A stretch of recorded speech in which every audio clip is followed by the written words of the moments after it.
اور دنیا بھر کی اہم اور تازہ ترین خبروں کے ساتھ ساحل آن لائن آپ کی خدمت میں ہے حاضر۔ آئیے دیکھتے ہیں ساحل آن لائن فٹافٹ نیوز۔ جنوبی امریکی ملک وینزویلا میں بدھ اور جمعرات کے درمیانی شب آئے دو انتہائی طاقتور زلزلوں میں ہزاروں افراد ہلاک ہونے کا خدشہ۔ امریکی جیولوجیکل سروے کے مطابق پہلے زلزلے کی شدت 7.2 اور چند لمحوں بعد آنے والے دوسرے زلزلے کی شدت ریکارڈ کی گئی ہے 7.5۔ متعدد عمارتیں زمین بوس ہونے کے باعث بڑی تعداد میں لوگ ملبے تلے دبے ہونے کے امکانات۔ ملک میں کی گئی ایمرجنسی نافذ، تمام سرکاری اداروں، فوج اور پولیس اور امدادی ٹیموں کو ریسکیو کارروائیوں میں شامل ہونے کی دی گئی ہدایت۔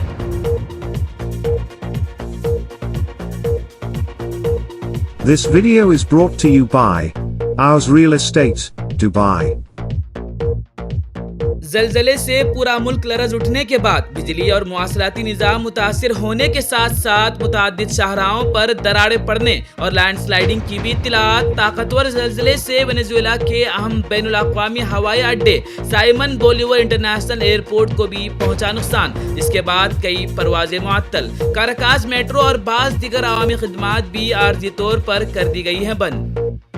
مدھیہ پردیش کے مندسور میں ایک تیز رفتار کار آگے چل رہے ٹرک سے ٹکرانے کے نتیجے میں 4 افراد کی ہوئی موقع پر موت، 2 دیگر ہوئے شدید زخمی۔ دہلی ممبئی ایکسپریس وے پر جمعرات صبح پیش آیا یہ خوفناک حادثہ۔ جموں کشمیر کے ڈوڈا اور ریاسی اضلاع میں ہوئے 2 الگ الگ سڑک حادثات میں بھی 5 لوگوں کی موت اور 6 زخمی، جبکہ آندھرا پردیش کے تروپتی ضلع میں ہوئے ایک سڑک حادثے میں 3 افراد ہلاک جبکہ 8 ہوئے ہیں زخمی۔ کشمیر کے کشتواڑ میں فوج اور پولیس کے درمیان تنازع نے پکڑی شدت۔ پولیس اسٹیشن میں مبینہ گھسنے اور اہلکاروں سے بدسلوکی کے الزام میں ایک کرنل سمیت فوج کے متعدد اہلکاروں کے خلاف درج ہوئی FIR۔ واقعہ سامنے آنے کے بعد سیکورٹی حلقوں میں مچی ہلچل، فوج اور پولیس حکام نے شروع کی اندرونی تحقیقات۔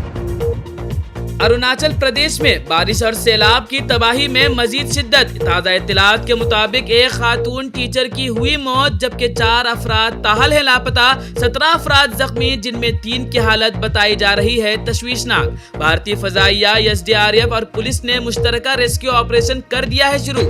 6 اضلاع کا ریاست کے دیگر علاقوں سے زمینی رابطہ منقطع جبکہ متعدد پل اور سڑکیں بھی ہو گئی ہیں لینڈ سلائیڈنگ کی نظر۔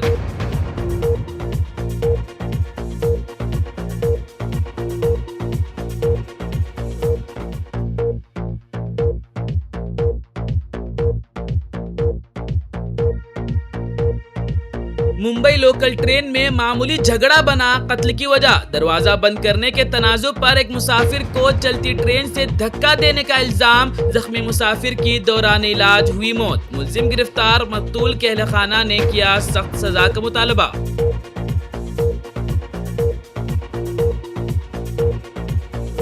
ملک کے کئی حصوں میں مانسون نے دکھائے تیور۔ کرناٹکا، مہاراشٹرا، گوا اور گجرات میں موسلادھار بارش کا الرٹ۔ نشیبی علاقوں میں سیلابی صورتحال کا خدشہ، ماہی گیروں کو سمندر میں نہ جانے اور عوام کو غیر ضروری سفر کرنے سے گریز کی دی ہدایت۔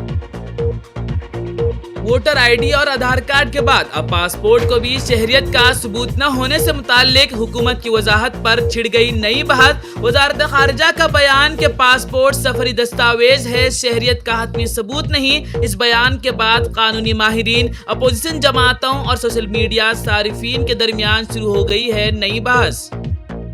پاسپورٹ تو ہر جگہ مطلب آئیڈینٹی پروف کے لیے وہ کافی ہوتا تھا، پاسپورٹ تو بلکہ ہیوی ہوتا تھا۔ پاسپورٹ دیکھنے سے لوگ کہتے تھے کہ نہیں سب کچھ ہے اس میں۔ پاسپورٹ کس کو ملتا ہے؟ بھارت کے ناگرک کو ہی ملتا ہے نا، کوئی پڑوسی ملک کے ناگرک کو تو نہیں ملتا ہے۔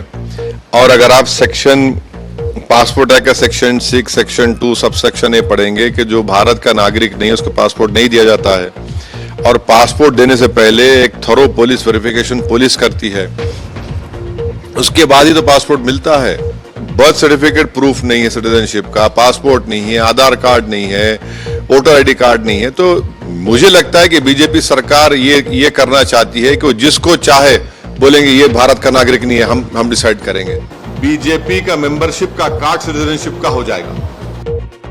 Passport, our Indian passport is not a sign or not a document of Indian nationality. If it is not, why does it bear the signature of the President of India, of the Republic of India?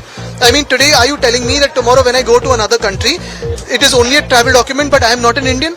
Are you telling me that the document that is the sign of the Honorable President of the Republic of India is not a nationality document?